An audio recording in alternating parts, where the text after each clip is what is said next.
It heals me with its love. God's love is right here where I am.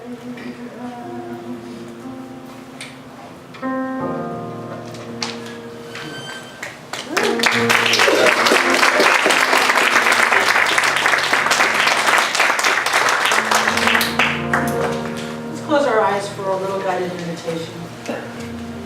This is going to become a regular feature. Not quite the end yet. A pause in the middle. I invite you to breathe deeply. There's something so powerful and so precious about each deep breath.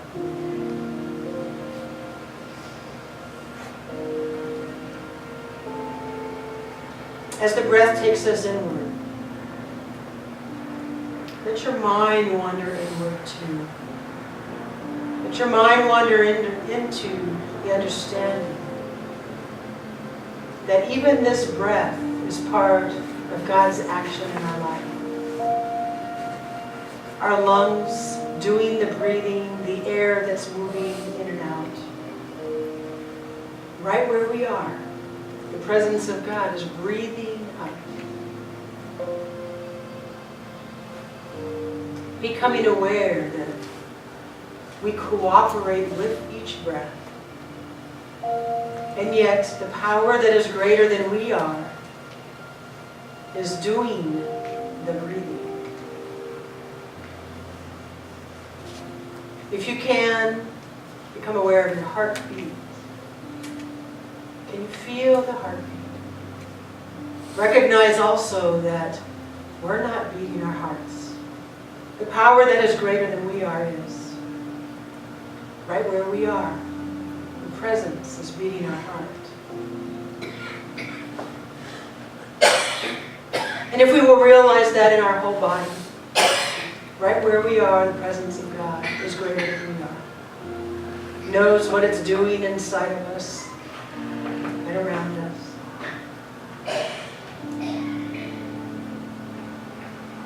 And let's call to mind some of the greatest things about our life. Some of the things that you treasure. And I don't mean just stuff, but the people, the experiences, maybe your home, maybe a treasured item. Call those to mind.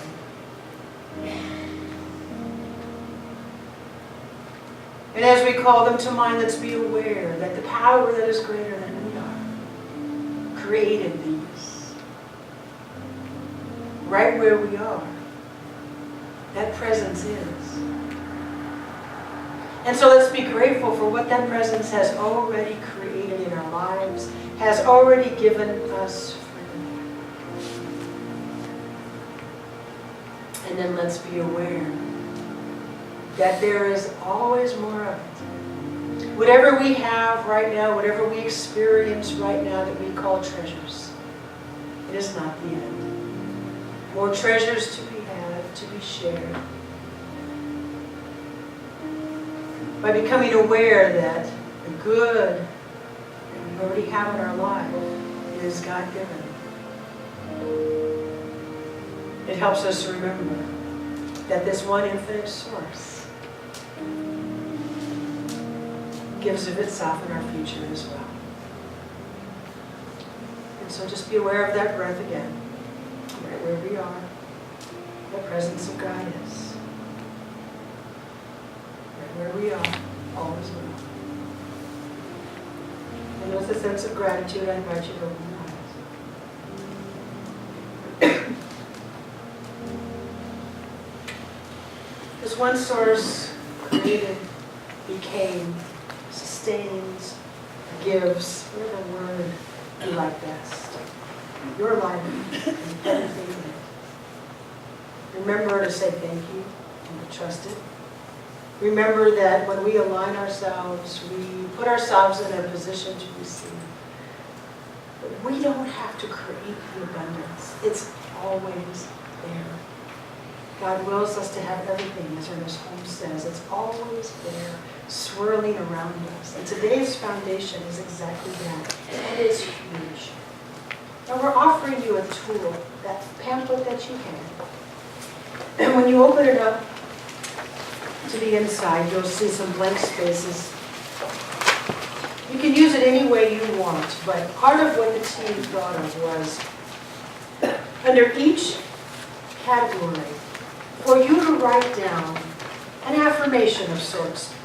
How would you like this part to be different in your life? How would you like this to be better in your life? In whatever way works for you, whatever words work for you, not right this moment, but as sort of a take-home thing, for you to contemplate, how am I doing with my financial resources? How would I like to be doing? And to write some affirmative words. How am I doing with my relationships with my love, etc. So you can use this as a tool, and you can use it as we go along in the 4 weeks. But I encourage you to take it home and right away give it some thought. If I'm not as abundant in this area as I would like to be, what's the next highest thing that I can imagine? And use this as a tool for yourself, because being able to align ourselves again and again with a tool like this is a huge part of what we do. And as we move into the subsequent weeks, you're going to see how our part is such a big part of abundance, because it's around us, we have to receive it, and we have to accept it. Our acceptance comes as we claim it. I'm knowing for myself greater financial abundance. I'm knowing for myself the most loving relationships for their needs for you. So use this tool that you've been given, and remember to keep aligning yourself with it. I have one last Ernest Holmes quote. Remember that God is the silent power behind all things, always ready to pour into our experience that which we need. We must have a receptive and positive faith in the evidence of things not seen with the physical eye, but which are eternal in spirit. All is God, and we must provide a receptive avenue. I have a visual aid to say exactly what he just said. I want you to imagine for a moment that I'm God. It's kind of fun in of itself. Just imagine that I'm the all. And this, whatever you want it to be. Can you all see the water in there? Just, okay, right now, whatever you want this to be. I'm God. Whatever you want it to be.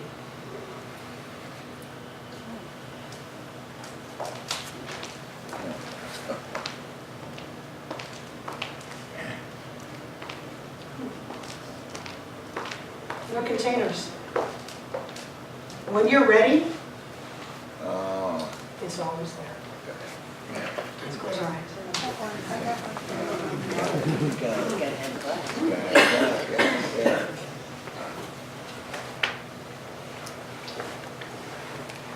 I am so glad to hear that you're getting it. When we're ready, it's always there. So right now we join together in this place where we remember that one source is. It contains everything. It gives everything. It creates everything. It becomes everything, everything, everything. Sufficiency of God's stuff is natural.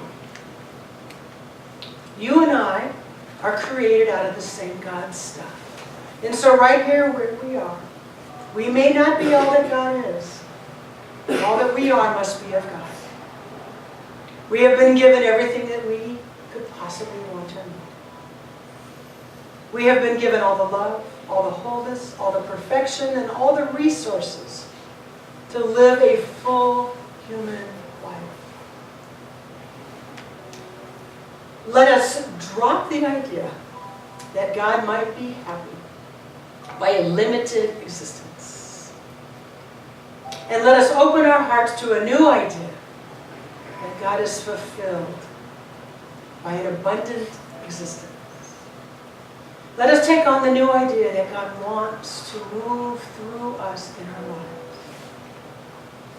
Let us remember